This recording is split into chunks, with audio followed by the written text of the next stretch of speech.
ingin sampaikan ke Abang bahwa situasi yang sama itu yang terjadi sama anak Maria. Tadi saya dengan Bang Suman ngobrol soal jangan so tahu sama anak Maria loh. Banyak udah balik ya Banyak. Terusin dulu. Iya. Ya lanjut dulu, adekku, dindaku. Capek saya hadapi ini orang. Belum apa-apa ini Bang Andi. Enggak, saya belum sholat. Saya belum sholat. Oh siap Abang. Masuk Pak Eko. Dipersilakan Abang. Masuk Pak Eko. Iya. Masuk. Bagaimana Bang? Masih juga berputar-putar di situ. Tidak Bang, sudah ada titik temu karena tadi sudah sepakat dengan Bang Handi ya, bahwa Yesus itu manusia. Oke. Ya, yang jadi dari firman. Terus Bang Handi antar saya sampai memuliakan Yesus. Ya. Seperti yang tertulis di dalam kitab Abang. Tadi saya minta untuk Bang Handi sampaikan supaya saya juga belajar dari situ. Al-Baqarah 117 kalau saya tidak salah tulis. Gini Bang Pilih, Ali Imran ayat 59. Ya nggak apa-apa, itu kumpayakun doang sih, nggak apa-apa itu intinya. Udah terusin, udah aku mau sholat. Nggak usah dihitung. Sabar, jangan begitu Bang Andi. Bang Andi sholat sudah, saya dengan Bang Beni dengan Bang Suma ini mau belajar. Oke, al apa Bang Ben? Ya, kun payakun doang Bang Juma, kun payakun doang menciptakan Nabi Isa. Udah Amru idza arada syai'an ayaqula lahu kun fayakun. Mazmur 33 nomor 9. Sama itu. Oke, sabar. Oke. Mazmur 33 ayat 9. Ya. Iya, Bang. Ya. Tadi kan saya dengan Bang Handi setelah kita bincang-bincang, Bang Handi bilang bagaimana? Mau memuliakan Yesus atau seturut dengan bangsa Yahudi, atau yang Bang Handi bilang itu anak Lucifer. Jadi Bang Handi jelaskan soal ayat yang tadi tentang Ali Imran dan itu. Jadi salah satu yang memuliakan Yesus itu Bang Handi hantar saya untuk melihat situasi di mana Yesus mengalami pengolokan, mengalami siksaan, dan terakhir di Matius 26, Matius 2 sama Matius 27 dan 31. Nah, itu yang kita lagi bahas. Tetapi saya kan bilang sama Bang Handi begini, situasi yang dialami oleh Yesus itu kan yang tadi saya sudah bahas dengan Bang Suma, bahwa Yesus sendiri yang menceritakan, menyampaikan bahwa dia akan ke Yerusalem dan mati. Terakhirnya mati. Pas Bang Suma masuk kan, saya juga tanya ke Bang Handi tadi, kalau Abang sendiri menyampaikan mau membeli rumah, terus orang lain bilang gak usah beli rumah, Abang bilang Abang tetap beli rumah karena itu kan kehendak Bang Handi. Saya bilang itu sama juga dengan Yesus. Yesus kan menyampaikan sebelum sampai ke penyiksaannya dia bilang bahwa anak manusia akan menanggung banyak penderitaan, ditolak, dan akhirnya dibunuh. Itu kan perkataan Yesus sendiri, berarti dia tahu maksud kehadiran dia hadir di situ. Pas Abang masuk, demikian Bang, itu yang kita bahasan sampai di situ tadi. Ya, baik. Jadi penyaliban ini memang harus terjadi. Arti kata pengkhianat dan juga orang fasik itu harus dapat hukuman. Sedangkan terkait dengan apa yang saudara sampaikan, tadi saya sudah uraikan sebenarnya poinnya. Ketika Yesus berkata di dalam Matius 12, pada waktu itu berkata-katalah beberapa ahli Taurat dan orang Farisi kepada Yesus, Guru, kami ingin melihat suatu tanda darimu. Tetapi jawabnya kepada mereka, angkatan yang jahat ini dan angkatan yang tidak setia ini menuntut suatu tanda, tetapi mereka tidak akan diberikan tanda selain tanda Nabi Yunus. Sebab seperti Yunus tinggal dalam perut ikan 3 hari 3 malam, demikian juga anak manusia akan tinggal dalam perut rahim bumi 3 hari 3 malam. Ini tanda adalah tanda untuk angkatan jahat, tanda untuk angkatan yang tidak setia. Jadi kalau abang menjadikan hal yang menjadi tanda bagi orang jahat ini sebagai konsep iman, berarti abang masuk dalam kategori tersebut. Coba lihat di dalam Lukas 24 apa yang terjadi di sana. Apakah murid Yesus percaya tentang penyaliban? Tidak. Mereka murid-murid ini tidak percaya. Coba kita lihat di data nomor 7, nomor 8, nomor 9 sampai nomor 12. Setelah mereka kembali dari kubur, mereka menceritakan semua itu kepada ke-11 murid. Ya. Perempuan-perempuan itu adalah Maria Magdalena, Yohana, Maria ibu Yakobus, dan beberapa perempuan lain yang bersama-sama dengan mereka melihat keadaan kubur itu tak ada lagi mayat di situ. Yang ada cuman kain. Mereka memberitakan kepada ke-11 murid, tetapi ke-11 murid bagi mereka perkataan-perkataan mereka itu hanyalah omong kosong. Dan ke-11 murid ini tidak percaya kepada informasi dari perempuan-perempuan itu yang datang melihat kubur itu. Sungguh pun demikian, di data 12-nya, sungguh pun demikian, Petrus bangun. Lalu Petrus cepat pergi ke kubur itu. Ketika ia menjenguk ke dalam, dia hanya melihat kain kafan saja. Lalu Petrus pergi meninggalkan kubur itu. Dan Petrus bertanya dalam hatinya, apa yang sekiranya telah terjadi? Ini bukti bahwa ke-11 murid tidak diberikan tanda Yunus. Yang diberikan tanda Yunus itu hanya angkatan jahat. Murid ke-11 ini bukan angkatan jahat. Yang percaya kepada penyaliban itu hanya orang yang mengimani kemudian angkatan jahat tersebut, termasuk Kristen. Bayangkan aja, Petrus bertanya dalam hatinya ketika dia melihat kubur, apa yang sedang terjadi gitu loh. Andai saja Petrus dan ke-11 murid ini menerima pemberitaan bahwa aku akan pergi dan bangkit pada hari ketiga, maka ketika perempuan tadi, Maria Magdalena, Yohana, kemudian Maria ibu Yakobus berkata kepada mereka, kami dari kuburan gurumu loh. Apa yang terjadi di sana, Bu? Gurumu sudah nggak ada. Pastilah mereka akan mengatakan, alhamdulillah, guru kita telah hidup kembali, guru kita, Tuhan kita telah bangkit. Tapi apa yang terjadi? Petrus berkata dalam hati, apa yang sedang terjadi ya? Kenapa dia bertanya seperti itu? Kenapa? 600 kali.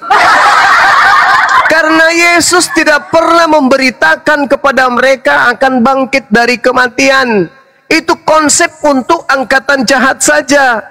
Yang percaya adalah angkatan jahat saja. Yang percaya itu adalah mereka yang percaya kepada nabi palsu dan Yesus palsu. Nabi palsu dan Yesus palsu yang mengajarkan tentang kebangkitan dari kematian. Sedangkan murid yang asli tidak pernah menerima informasi dari gurunya tentang hal tersebut. Tidak pernah. Tidak pernah. Yang pernah mendengarkan itu hanya angkatan jahat. Angkatan jahat dan angkatan tidak setia ini minta satu tanda. Dan tidak akan diberikan satu tanda apapun selain tanda Nabi Yunus. Sebab Nabi Yunus 3 hari 3 malam dalam perut ikan, maka anak manusia pun akan mengalami 3 hari 3 malam dalam perut bumi. Berarti kalau cuma 3 hari 3 malam, pada hari ketiganya wajib hukumnya dia bangkit dari kubur. Nah, ini yang percaya ini siapa? Kristen. Berarti Kristen adalah bagian daripada angkatan jahat. Nanti saya buktikan. Jadi murid-muridnya itu tak percaya. Kebangkitan itu nggak ada bagi mereka. Kenapa? Coba Anda baca Markus 14. Markus 14. Nomor 50, nomor 51, nomor 55, nomor 52. Apa yang terjadi? Ketika penangkapan, ke-11 murid Yesus lari tunggang langgang meninggalkan gurunya. Lari mereka. Guru ditangkap, mereka lari. Ada yang ke Makassar mungkin, ada yang ke Papua, ada yang ke Medan sana sehingga banyak Kristen. Bercanda. Jadi murid-murid meninggalkan Yesus. Tentang penyaliban mereka tidak lihat, tentang penguburan mereka tidak tahu. Yang mereka tahu, yang mereka pahami, yang mereka dengarkan, yang mereka tahu dari informasi-informasi orang yang ada di sekelilingnya, gurumu telah tiada, gurumu sudah dikubur. Sudah selesai. Innalillahi wa inna ilaihi rajiun. Guru mereka sudah mati. Tutup cerita. Gak ada lagi masalah. Tiba-tiba saja di Lukas 24, Yesus ketika mereka sedang bercakap-cakap, sementara mereka itu kemudian ngobrol, tiba-tiba Yesus nongol di tengah-tengah mereka. Shalom alaihim, katanya. Assalamualaikum. Islam untuk kalian semua.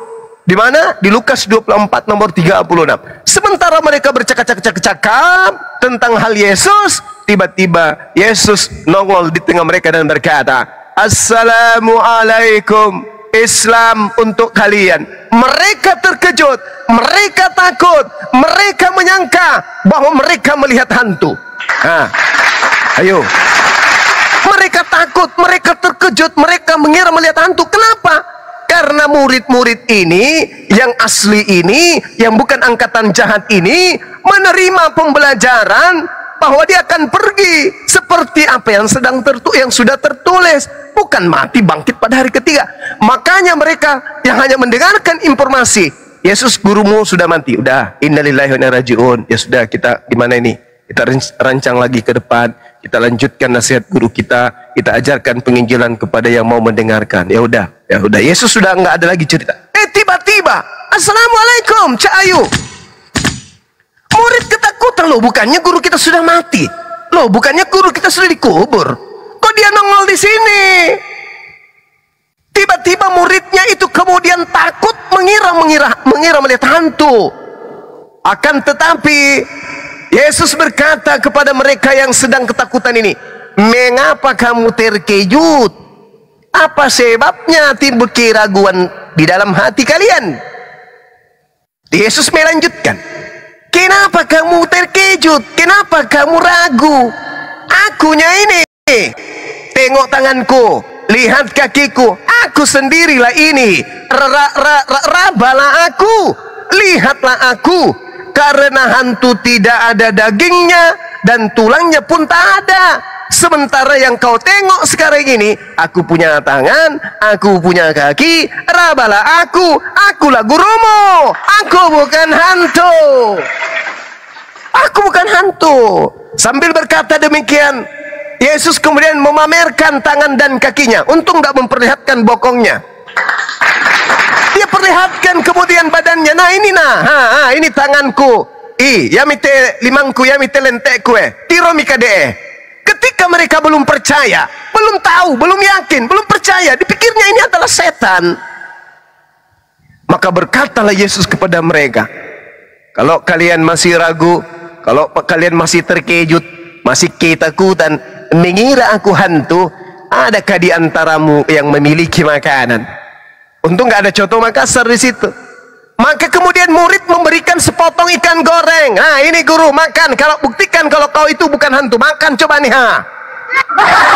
Dikasihlah ikan si Yesus, makan dia. Nyam nyam nyam nyam nyam.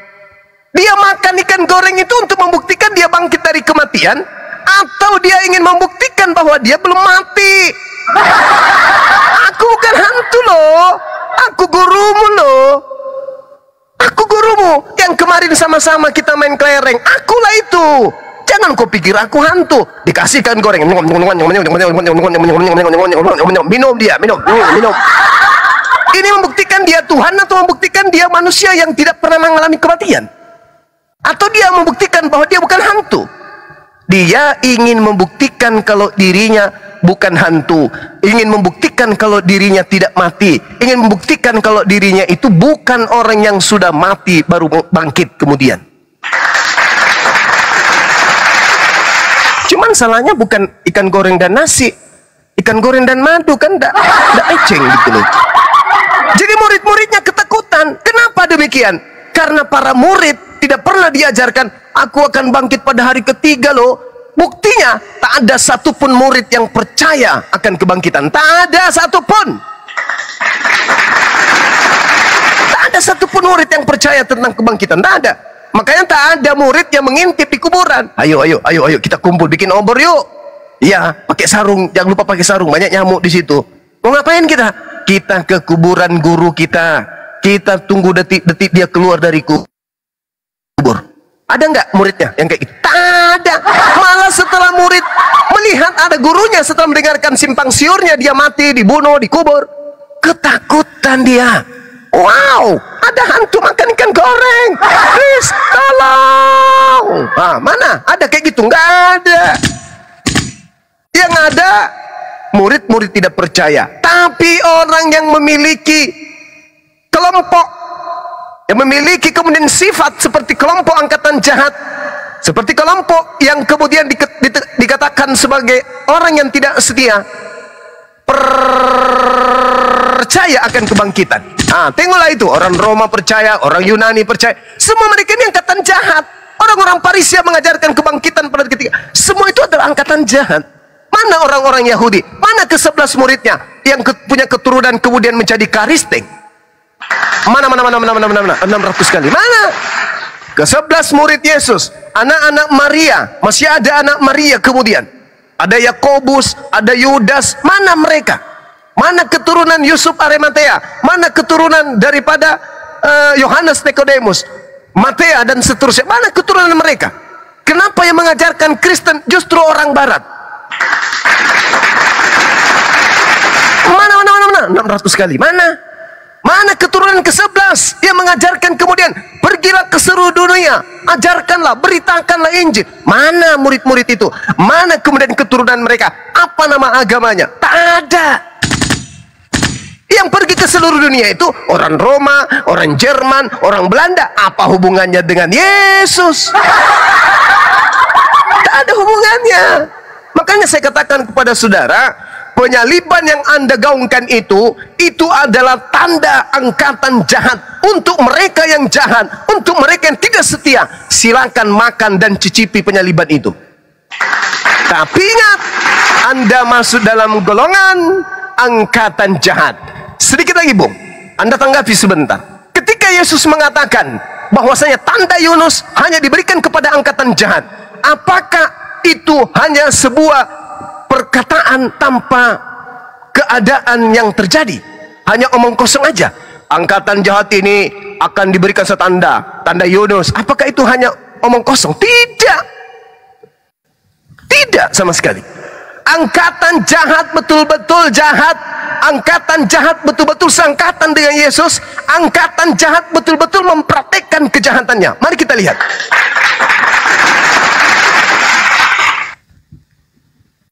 Paulus bernama Saulus. Dia adalah seorang nabi. Pengakuannya di dalam Galatia 1 nomor 15, aku dipilih dari sejak dalam rahim ibuku. Pertanyaannya, dipilih jadi apa?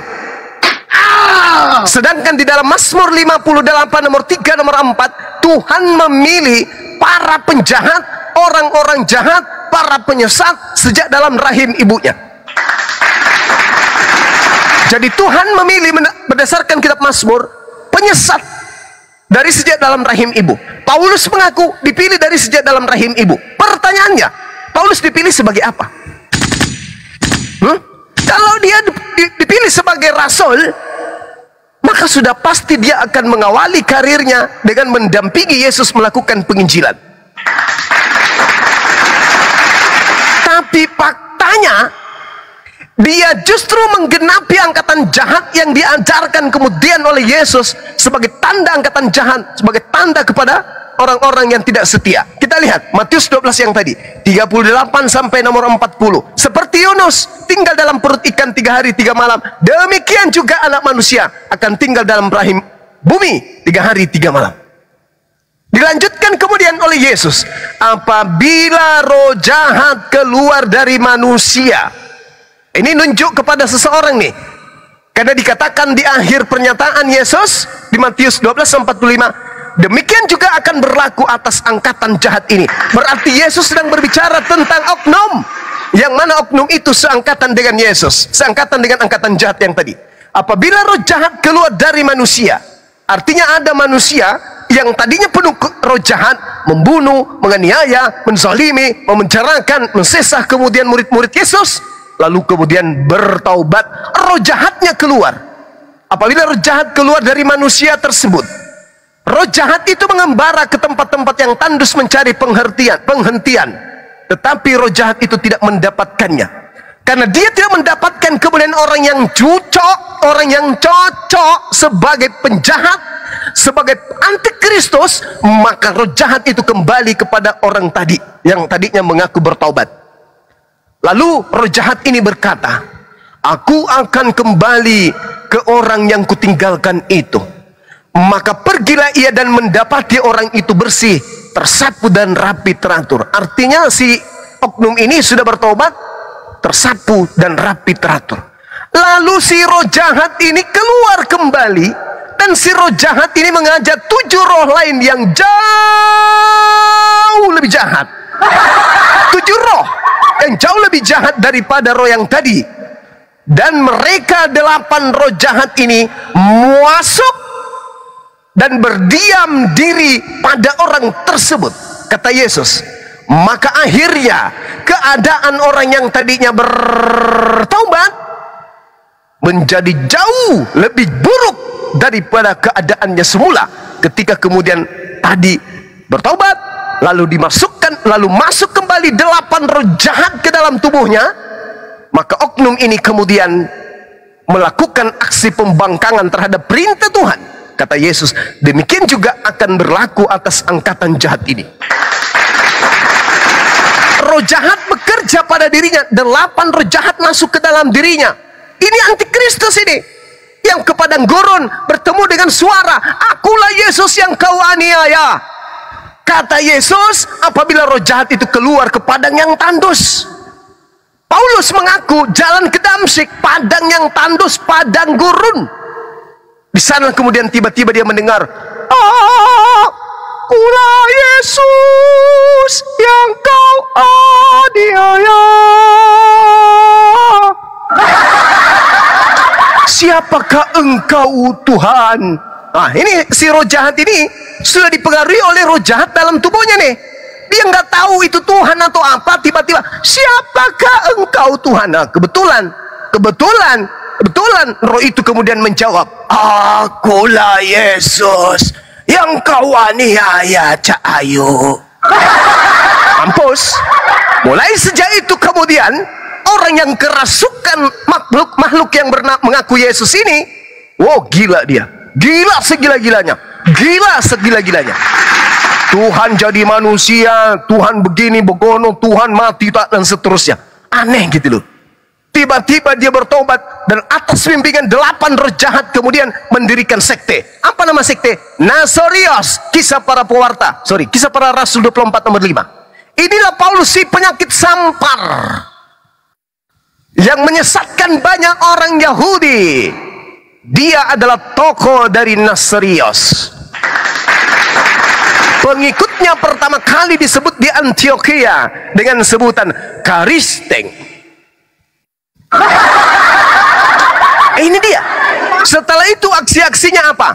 Hukum Tuhan yang datang kepada para nabi itu adalah sampah, skubalon, sampah. Ya, dia katakan di dalam Filipi 3 nomor 8, apa yang kau anggap dulu benar itu ternyata hanya sampah. Setelah aku mengenal Kristus yang datang kepadaku, akulah Yesus yang kau aniaya. Sejak itu Paulus yang kerasukan makhluk itu menghujat hukum Tuhan, membatalkan semua perintah Tuhan. Itulah Paulus. Dia tulis dalam suratnya Efesus 2 nomor 15, dengan matinya Yesus di atas tiang pohon, maka dia telah membatalkan hukum Taurat beserta segala perintah-perintah yang ada di dalamnya. Ini Paulus ketika kemasukan roh tersebut, wah, hebat kali. Semua dibilangnya, semua dia katakannya. Belum lagi ketika dia mengatakan, akulah yang menjadi Bapa dalam Yesus Kristus. Gila betul orang ini. Kenapa Paulus bisa mengatakan seperti itu? karena dia sudah kerasukan 8 roh jahat. Inilah yang mengajarkan kepada kalian penyaliban itu adalah sesuatu kedikdayaan untuk menyelamatkan kalian. Padahal itu berasal dari bisikan-bisikan makhluk padang gurun. Akulah Yesus yang kau aniaya. Padahal Yesus mengatakan di dalam Lukas 21:8, waspadalah kepada penyesat yang datang kepadamu dengan memakai namaku dan berkata akulah dia. Waspadalah, waspadalah, waspadalah.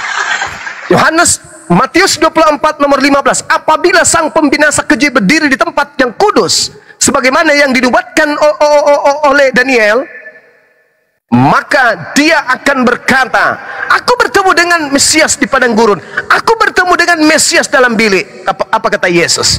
Jangan kamu percaya, sebab Yesus palsu dan nabi palsu akan muncul dan akan melakukan mujizat sehingga mungkin menyesatkan banyak orang pilihan juga. Ini jelas, Bung. Makanya ajaran Yesus bertentangan dengan ajaran Kristen. Kenapa? Karena yang berkesesuaian dengan ajaran Kristen hari ini hanya berkesesuaian dengan instruksi makhluk yang datang kepada Paulus dan makhluk yang datang kepada penulis di Pulau Patmos. Akulah Yesus dari tunas Daud, sang bintang timur hilang gebilang. Nah, itu siapa itu? Yesus mengatakan waspada kepada Yesus palsu yang datang memakai namaku, sebab aku akan terangkat ke langit dan yang datang setelahku adalah roh kebenaran. Yang datang setelah aku bukan aku, yang datang setelahku adalah roh kebenaran, bukan aku. Tetapi apa yang terjadi? Terangkatnya Yesus, puluhan tahun kemudian ada yang mencatat, Yesus datang ke Ananias, Yesus datang ke Lukas, Yesus datang ke Paulus, Yesus datang ke penulis Pulau Patmos. Ini informasi dari mana? Yesus, kata Yesus dalam Matius 24, jangan kau percaya ketika ada orang yang mengaku bertemu dengan aku, sebab kedatanganku nanti ditandai dengan cahaya yang terlontar dari timur sampai ke barat. Itu kedatanganku yang kedua. Bahkan malaikat menurut Lukas dalam Kisah Para Rasul 1:11, Yesus yang kamu lihat terangkat ke langit akan datang sama seperti engkau melihatnya terangkat ke langit. Berarti ketika dia terangkat ke langit dengan jasadnya, ciku, naik dengan jasad, turun untuk kedua kalinya pun dengan jasad. Sementara yang bertemu dengan Ananias hanya suara, yang bertemu dengan Paulus hanya suara, yang bertemu dengan penulis Patmos hanya suara. Sementara kedatangan Yesus yang kedua dengan jasadnya. Berarti yang datang kepada mereka yang mengajarkan ajaran Kristen, mengajarkan menyembah Yesus, itu adalah makhluk goib, makhluk halus yang membawa-bawa nama Yesus dan mengaku, akulah Mesias, akulah Yesus yang kau aniaya. Padahal Yesus mengatakan, waspadalah, sebab akan datang penyesat dengan memakai namaku dan berkata, akulah dia. Makanya murid-murid Yesus tak percaya kepada ajaran Paulus. Makanya Paulus tidak pede mengajarkan kitab-kitabnya kepada orang Yahudi. Paulus hanya bisa kemudian bersurat kepada jemaat-jemaat di luar tanah Yerusalem, yang jauh dari pengajaran para nabi, yang jauh dari pengajaran nabi-nabi Israel, yang tidak lagi tahu tentang bahasa suci mereka, yaitu bahasa Ibrani. Maka Paulus menuliskan suratnya dengan bahasa Yunani, karena hanya untuk orang-orang yang sudah meninggalkan hukum Taurat. Mau bukti? Silakan Anda baca di Kisah Para Rasul 21 nomor 15 sampai selesai. Di situ Paulus ketika kembali kemudian ke Yerusalem, Paulus bertaubat dari mengajarkan ajaran Kristen. Bahkan Paulus dalam pertobatannya kembali dibaptis, kembali ditahirkan, dan Paulus kembali melakukan persembahan kurban seperti yang diperintahkan oleh Nabi Musa. Subhanallah. Paulus setelah mengajarkannya Kristen kembali ke Yerusalem bertaubat kemudian. Setelah bertaubat, barulah kemudian dia dapatkan hukuman mati. Segera begitu, saudara siapa tadi? Mana dia? Philips. Bang Philips. Silakan Bang Philips. Ada. Silakan. Sorry. Okay. Ada guru saya juga di sini, Bang Goto. Assalamualaikum warahmatullahi wabarakatuh. Waalaikumsalam warahmatullahi wabarakatuh. Silakan masuk Bang, silakan Bang. Kalau ada sesuatu yang mau disampaikan silakan.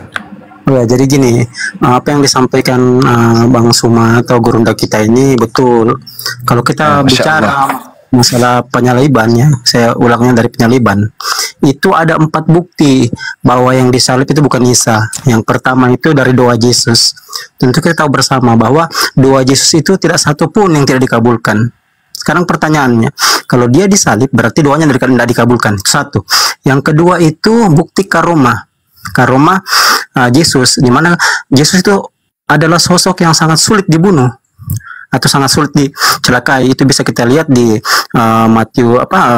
Yohanes 8 ayat 59 ketika beliau menghilang. Itu yang kedua. Dan kalau kita lihat cerita-cerita dalam kitab-kitab para nabi di nubuatan-nubuatan perjanjian lama, ini kita lihat memang rata-rata orang-orang suci atau utusan Allah, nabi-nabi Allah itu diselamatkan oleh Allah. Contohnya Nabi Elia. Kan begitu. Itu yang kedua. Terus yang ketiga, alasan yang ketiga, surat. Nah, surat Pontius Pilatus ke Kaisar Tiberius ini sejalan dengan tradisi Yahudi.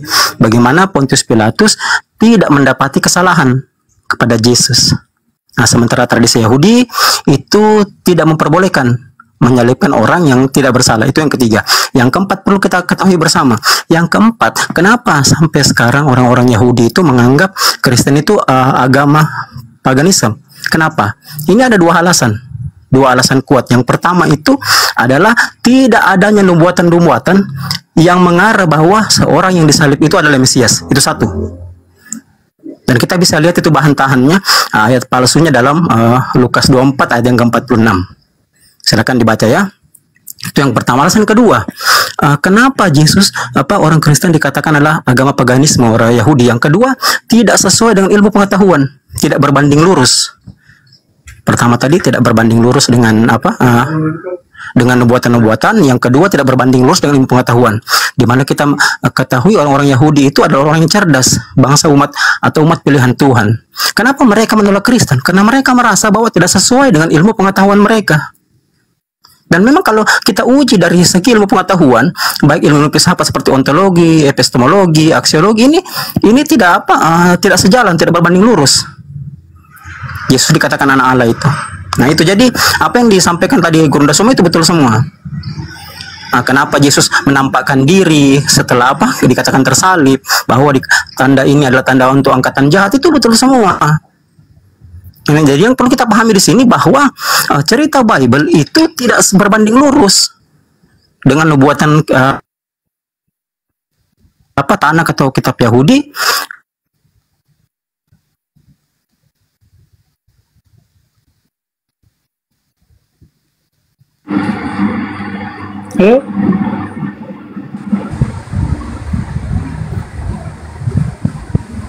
Suaranya hilang ya?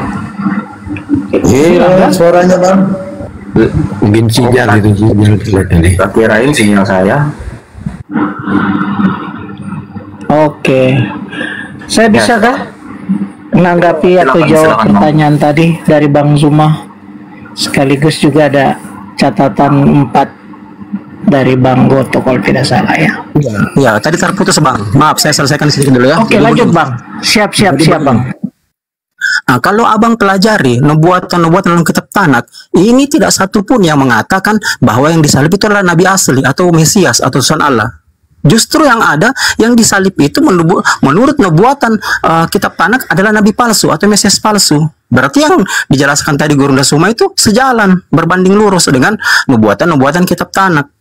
Itu. Coba abang bisa kasih nggak satu saya dalil saja dalam nubuatan kitab Tanakh bahwa yang disalib itu adalah nabi asli.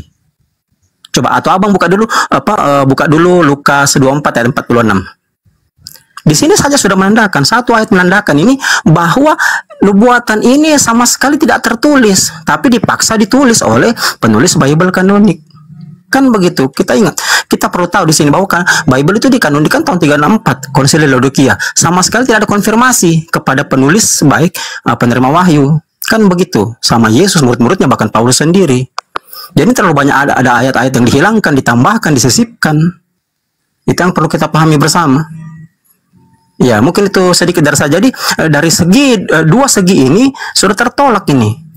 Yang pertama tadi nubuatan-nubuatan, yang kedua itu ilmu pengetahuan. Jadi kenapa Yahudi menganggap Kristen agama paganisme? Karena tertolak, tidak berbanding lurus dengan nubuatan-nubuatan, tidak berbanding lurus dengan ilmu pengetahuan mereka. Nah, begitu mungkin Bang Philip. Nah, silakan lanjut.